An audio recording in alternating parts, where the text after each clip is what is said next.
साईं की बात। बच्चे, तुम ना हर किसी के आगे रोया मत करो। अपना दुख, अपना दर्द अपने अंदर रखा करो। देखो, हर कोई सही नहीं होता जिसके आगे तुम रोते हो ना। हर व्यक्ति वो नहीं होता जो तुम सोच रहे होते हो। तुम्हें ऐसा लगता है कि सामने वाला तुम्हारा दुख सुन रहा है, तुम्हारी बातों को सुन रहा है, तुम्हें समझ रहा है, लेकिन ऐसा नहीं होता मेरे बच्चे। अक्सर हर कोई सही नहीं होता, हर किसी का मन साफ नहीं होता। तुम जानते हो, कई लोग तुम्हारी बातों को सुनते हैं और पीठ पीछे जाकर ना तुम्हारी ही बातें उन लोगों से जाकर कहते हैं जो तुम्हें परेशान करते हैं, जो तुम्हें दुख दर्द देते हैं ना, फिर उनके पास जाकर वो कहते हैं और तुम्हारा मजाक बनता है, तुम्हारा मजाक उड़ाया जाता है। तो हर किसी से अपने दुख दर्द मत कहा करो, हर किसी के आगे रोया मत करो।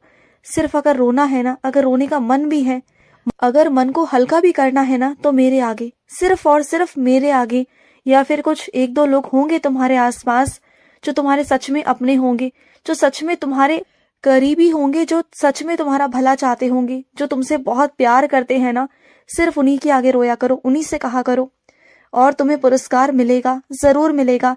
जिस काम में तुम कर रहे हो ना, जिस क्षेत्र में तुम बढ़ रहे हो ना, उस क्षेत्र में तुम्हें पुरस्कार मिलेगा, जरूर मिलेगा। और सुनो, कुछ कुछ चीजों को ना खुशी से मनाया करो। छोटी छोटी खुशियां भी होती है ना, उसे यूं ही मत अपने हाथों से जाने दिया करो, उसमें भी खुश हुआ करो। क्योंकि जिंदगी ना खुशी हर किसी के जीवन में नहीं देती। सबके जीवन में चीजें आती हैं, लेकिन हर कोई उसे कभी जीता है और कोई नहीं जीता। तो तुम जीने वाले बनो, खुशियों को जीना सीखो मेरे बच्चे। चाहे वो खुशी छोटी हो या बड़ी हो, हर खुशी में खुश हो ना, हर जिंदगी में आनंद लो ना। जिंदगी है ये, जिंदगी में बहुत आएगा जाएगा, चीजें आएंगी जाएंगी, लेकिन ये तुम पर निर्भर करता है ना कि तुम खुश होते हो या नहीं होते। तो खुश हो जाया करो। और सुनो, चीजों में उलझना फंसना ये बंद कर दो। तुम बहुत उलझते हो कि ऐसा क्यों वैसा क्यों, और वो मेरे बारे में क्या सोच रहा होगा, वो मेरे बारे में क्या सोच रही होगी, पता नहीं क्या क्या। मत सोचा करो इतना, मत ध्यान लगाया करो लोगों में इतना। अपने आप में ध्यान लगाओ, अपने आप को बढ़ाने में ध्यान लगाओ, ना कि लोगों में ध्यान लगाओ। तभी तो आगे बढ़ोगे।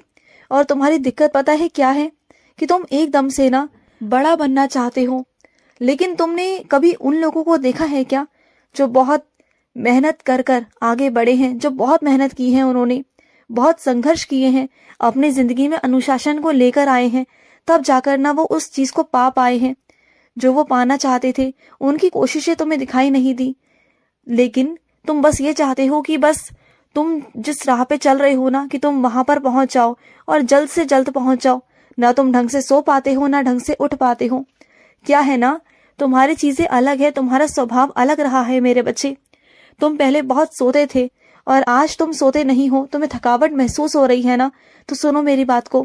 तुम्हें ऐसा लग रहा है कि काम बहुत ज्यादा है और समय बहुत कम है, तो ऐसा मत करो। देखो, तुम्हारी बुद्धि बहुत तीव्र है, तुम्हारी बुद्धि बहुत तेज है। अगर कोई तुमसे ऐसा कहता है ना कि उम्र के हिसाब से तुम्हारी बुद्धि बहुत कम हो गई है, या तुम्हें समझ में नहीं आता, या तुम्हारी याददाश्त बहुत कम है, तो ऐसा कुछ भी नहीं है, कुछ भी नहीं है ऐसा।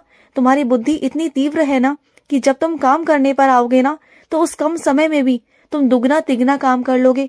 इतना काम कर लोगे ना कि तुम्हें आगे बढ़ने से कोई नहीं रोक पाएगा। तो चीजों पर ध्यान देना शुरू करो। हाँ, एक चीज है, तुम्हारा दिमाग कमजोर नहीं, लेकिन तुम्हारा दिमाग जो है ना, इस वक्त कहीं चीजों पर लगा हुआ है, भ्रमित हुआ पड़ा है, कभी इधर कभी उधर, चारों तरफ। तुम्हें समझ में नहीं आ रहा कि सही दिशा क्या है और तुम्हें कहाँ अपना दिमाग लगाना है, कहाँ तुम्हें खड़ा रहना है और कहाँ नहीं रहना ना। तुम अपने स्वभाव को थोड़ा सा बदलने की कोशिश करो, चीजों पर थोड़ा सा ध्यान दो कि तुम्हें क्या सही है और क्या गलत है तुम्हारे लिए, और तुम्हें कहाँ ध्यान लगाना है और कहाँ ध्यान नहीं लगाना ना। इन चीजों पर थोड़ा सा गौर करो। और सुनो, तुम जब भी तीर्थ यात्रा पर जाते हो ना, तो अच्छे से जाया करो ना, सज सवर कर जाओ, अच्छे से जाओ। सजने संवरने का मेरा मतलब हमेशा ये नहीं होता कि तुम बहुत सारा सौंदर्य का सामान इस्तेमाल करो। जो तुम्हारे घर के अंदर कपड़े पड़े हैं ना अलमारियों में, तो वो बंद करने के लिए नहीं है मेरे बच्चे, वो निकाल कर पहनो ना। सादगी का मतलब ये नहीं होता कि फटे पुराने कपड़े पहनकर तुम घूमो। जब भी तुम किसी मंदिर में आते हो, या तुम कहीं जाते हो, घूमते हो, कहीं भी जाते हो ना, तो अच्छे अच्छे वस्त्र को धारण किया करो ना। मैंने तुम्हें क्यों लेके दिया है, वो रखने के लिए नहीं। सादगी का मतलब ये नहीं होता मेरे बच्चे कि तुम फटे पुराने कपड़े पहनकर घूमो, बेकार होकर घूमो, गंदे से होकर घूमो, अजीब से हो जाओ, ना बाल कंघी करो ना कुछ करो। ऐसा थोड़ी होता है। देखो मुझे पता है कि तुम्हें दिखावा पसंद नहीं है। दिखावा पता है क्या होता है? जो ज्यादा करने की कोशिश करता है, जो घमंड दिखाता है, जो अपनी चीजों को बार बार दिखाने की कोशिश करता है ना, वो होता है दिखावा।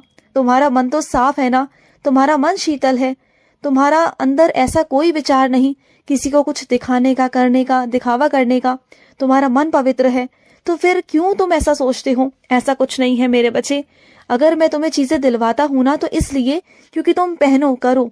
अब मेरे भक्त भी तो है ना, जो मेरे लिए प्रेम वश में आकर चीजों को मुझे पहनाते हैं, उड़ाते हैं, नई नई तरह की शॉल लेकर आते हैं, मेरे लिए कुछ अपने हाथों से भी बनाते हैं और कुछ तो बाजार से भी खरीद कर लेकर आते हैं। तो क्या मैं नहीं पहनता? क्या मुझे श्रृंगार करना पसंद है? क्या मुझे सजना संवरना पसंद है? नहीं ना। तुम्हारे बाबा तो हमेशा सादगी में ही रहते हैं ना। लेकिन अपने बच्चों के खातिर, अच्छा दिखने के खातिर, अपने बच्चों के लिए मैं पहनता हूँ ना। तो क्या जब मैं तुम्हारे लिए पहन सकता हूँ, तो क्या तुम मेरे लिए नहीं पहन सकते? हाँ, ऐसा मत करो। देखो, मानता हूँ कि मैं तुम्हें दान पुण्य के लिए कहता हूँ, तो दान पुण्य भी करो ना, लेकिन अपने ऊपर भी उसे पहनो ना। ऐसा नहीं कि बिल्कुल मत पहनो, अपने ऊपर भी पहनो। सुंदर से लगो, तैयार होकर रहा करो। मुझे अच्छा लगता है जब तुम तैयार होते हो ना, तो मुझे बहुत अच्छा लगता है। तुम्हारे मन को भी अच्छा लगेगा, पहना करो। और सुनो, तो तुम देवी की आराधना करना चाहते हो ना, तो देवी की आराधना करो ना। सिर्फ मंत्र या पाठ करने से ही ना देवी प्रसन्न नहीं होती। जब तुम्हारे पाँव के नीचे कभी कोई कागज आ जाए, कभी कोई कलम आ जाए ना तुम्हारे पाँव के नीचे, तो उसे उठाओ, उसे माथे से चूमो और उसके बाद ना उसे उठाकर ऊपर रखो, क्योंकि वो एक इज्जत है, एक मान सम्मान है उनका। वो लक्ष्मी माँ की आराधना है, एक तरह से उनकी पूजा है। अगर उनकी सच में तुम मान सम्मान करते हो, उनके रूप को पूजते हो ना, तो उनकी जो भी चीजें है ना, जिस रूप में उनकी चीजों को पूजा जाता है ना वास्तविकता में, तो उन चीजों को पूजा करो मेरे बच्चे। धन का भी सम्मान किया करो, क्योंकि धन भी लक्ष्मी माँ का ही तो रूप है ना। धन की भी तुम्हें बहुत आवश्यकता होती है ना, तो धन तो वही देती है ना, लक्ष्मी माँ। उनका भी सम्मान करो। और जहाँ जरूरत ना हो ना, वहाँ बिना डरे निडर होकर जियो ना। वहाँ जो कहना है कहो, बिल्कुल कहो। और जहाँ प्यार बरसाना है, वहाँ प्यार भी बरसाओ। दुर्गा माता का भी सम्मान करो इस तरीके से, क्योंकि दुर्गा माता प्यार की देवी है और वो गुस्से वाली भी बहुत है। जहाँ कोई गलत करता है ना, तो वो वहां पर बोलती भी है, गुस्सा भी करती है। और जहां पर प्यार बरसाना होता है ना, तो वहां ममता भी बरसाती है। तो तुम करो ना माँ का। अगर तुम मंत्र जाप करोगे ना, तो उससे तुम्हें बहुत लाभ ही मिलेगा, बहुत लाभ मिलेगा, तुम्हारे जीवन में उतरेगा। और हर तरीके से ना तुम माँ की आराधना करना सीख जाओगे। तुम माँ को प्रसन्न कर लोगे ना, तो सब कुछ तुम्हारे जीवन में आ जाएगा। मैं और माँ, हम दोनों मिलकर तुम्हारे जिंदगी में अच्छा ला देंगे, बहुत अच्छा होगा। और बस तुम्हारा जो विश्वास है ना, वो नहीं टूटना चाहिए। तुम्हारा जो विश्वास है ना, वो बहुत अहम भूमिका निभाता है। तुम जिस दाव को खेल रहे हो ना, अपनी जिंदगी में आगे बढ़ रहे हो ना, जिन चीजों पर विश्वास कर कर, माँ पे विश्वास कर कर, मुझ पे विश्वास कर कर, जिन फैसलों को तुम ले रहे हो ना, तो तुम्हारे विश्वास में कमी नहीं आने दूंगा। तुम्हारे विश्वास में बढ़ोतरी होगी और साथ ही साथ तुम्हारे विश्वास की जीत भी होगी। तुम जिन कारणों से आगे बढ़ रहे हो, जिस बलबूते पे तुम आगे बढ़ रहे हो, जिस बल पर तुम आगे बढ़ रहे हो, जिस विश्वास पर तुम आगे बढ़ रहे हो ना, वो विश्वास तुम्हारा बना रहेगा। और बहुत निकटतम भविष्य में तुम वो सब प्राप्त कर पाओगे जो तुम चाहते हो। जो तुम्हारा मन है ना, वो सब मिल जाएगा तुम्हें। और तुम्हें लग रहा है ना कि ये शत्रु कहाँ से पैदा हो गए, नए नए शत्रु कहाँ से आ रहे हैं, तो ये आ नहीं रहे मेरे बच्चे। ये तो शुरुआती दौर से थे, लेकिन कुछ चीजें तुम्हारे सामने पहले से नहीं लाई गई। ये सब कुछ रचा रचाया खेल है मेरे बच्चे, जो अब निकल निकल कर बाहर आ रहा है। तुम जानते हो, जितनी तीव्रता से तुम मेरी पाठ पूजा कर रहे हो ना, उतना जल्दी जल्दी सब कुछ सामने आ रहा है। तुम्हारे सारे लोग, सारे शत्रु तुम्हारे सामने आ रहे हैं। तुम्हें दिखा रहा हूँ कि कौन तुम्हारा अपना है और कौन पराया है। खुश रहो। आज का साई संदेश समाप्त हुआ।